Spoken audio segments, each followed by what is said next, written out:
What you're looking at here is just a sampling of birds that have collided with buildings in and around the Toronto region. These were birds picked up by a network of our volunteers that patrol various sites in search of birds that have collided with glass or brightly lit structures at night. Well, this display is made up of 2,000 migratory birds that have died here in the city of Toronto in 2017. But this is nothing compared to the annual numbers that our city sees each year.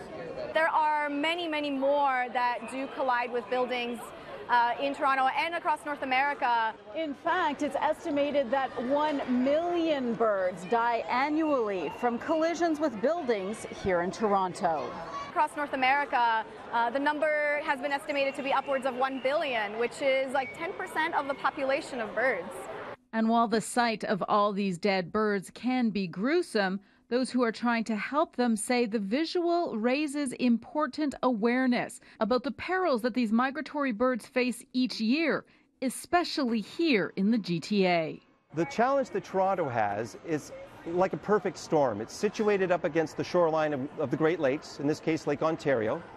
It's surrounded by lush habitat which attract these birds. These birds are insectivorous species and they gobble up the insects in the trees.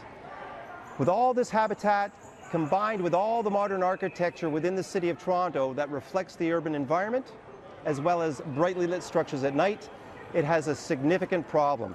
And this is why the City of Toronto is the first city in the world to take a lead in addressing this issue. The city adopted new building guidelines in 2005 to make new buildings more bird-friendly.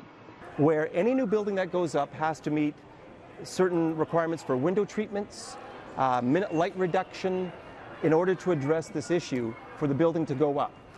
And there are simple things that homeowners can do as well. You need to put a marker on the first surface, which means the outside surface of that window. It can be dots anchored in corners. You can have ribbons hanging 5 centimeters apart from each other from the top down.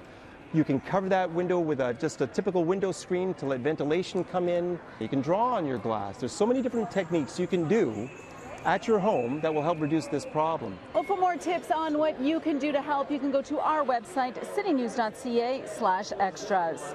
At the Ontario Science Centre, Audra Brown, City News.